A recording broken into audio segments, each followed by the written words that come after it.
প্রকাশ করতে চায় যে ৭২-এর সংবিধানটা উল্টায়ে তারা নতুন কিছু করতে চাচ্ছে। জামাতের উল্লাস দেখেন, সংবিধানের মূলনীতি অংশে সাম্য, মানবিক মর্যাদা, সামাজিক ন্যায় বিচার, ধর্মীয় সম্প্রীতি, ধর্মীয় স্বাধীনতা এগুলো উল্লেখ থাকবে।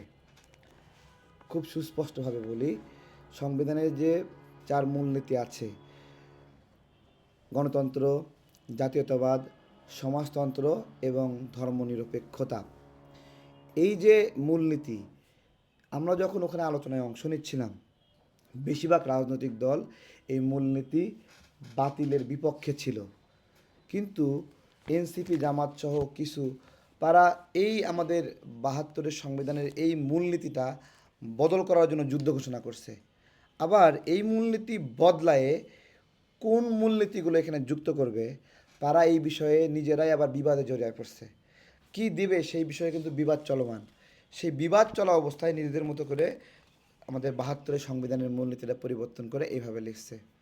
এবং গুতাগুতি ঠেলাঠেলির ভয়ে বহুত্ববাদ শব্দটার আকারে ইঙ্গিতে বিভিন্ন রকম চেঞ্জ করে বিভিন্ন রঙে এখানে আবির্ভাব করছে, যেটা আমাদের একজন শিক্ষক মাহতাব স্যার খুব জোরের সাথে বলেছে। তো এই জুলাই গণ অভ্যুত্থানে আমাদের বায়তুল মোকাররমের খতিব স্যার তিনি বলেছেন যে তিনি আসলে জাতিকে বড় একটা বিপদে ফেলে দিছে, বড় একটা পেরেশানিতে ফেলে দিছে। আমি দেখাচ্ছি কতগুলো রাজনৈতিক দল জায়গায় জায়গায় বিভিন্ন মতের দ্বিমত করছে। দেখেন এখানে আমি দ্বিমত করছে, আমি একটু দেখাচ্ছি। এই যে এই পয়েন্টটা দেখেন, আমি দেখাচ্ছি, এই তো এই পয়েন্টে দেখেন জামাত ২২ নম্বর দল হিসেবে জামাত ইসলাম তারাও দ্বিমত করছে। এরকম জায়গায় জায়গায় বিভিন্ন রাজনৈতিক দল দ্বিমত করছে এবং সেখানে লেখা আছে কোনো রাজনৈতিক দল যদি নির্বাচনী ইশতেহারে উল্লেখ করে জনগণের ম্যান্ডেট লাভ করে তাহলে তাদের মতটাই এখানে বাস্তবায়ন হবে।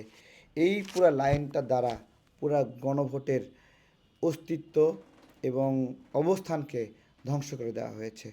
জুলাই গণভোটে অনেক বিষয় দেশের অনেক উপকার হবে, কিন্তু সেই উপকারের মাধ্যমে বা উপকারের পিছনে যদি এমন একটা ষড়যন্ত্র থাকে যা আমাদের সম্মানের মাধ্যমে অর্জিত, সেটা রাখা হবে না।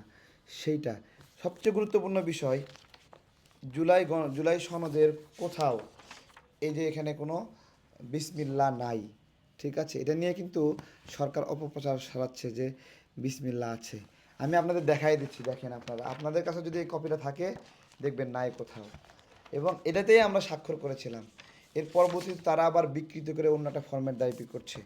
আমার এই সব কিছু বাদ দিলাম, যে লেখাগুলো এখানে লেখা আছে জাতির কাছে, প্রত্যেকটা শহরে শহরে অন্তত প্রত্যেক উপজেলা পর্যায়ে উপজেলা কমপ্লেক্সের সামনে পুরোটা তালিকা এরকম করে প্রিন্ট করলেন না কেন?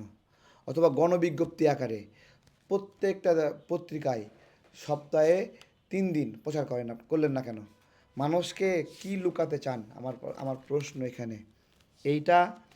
আমাদের আলী রিয়াজ স্যার, আমাদের মনির হায়দার, আরও যারা যারা আছে, ডক্টর ইউনুস স্যার আছে, রেজওয়ানা ম্যাম আছে, তাদের এমন একটা রাজনৈতিক বন্দোবস্ত যে এই ২ দিন পর পর একটা করে বাংলাদেশে ফ্যাসাদ লাগবে, একটা ঝুলান্ত পার্লামেন্ট হবে।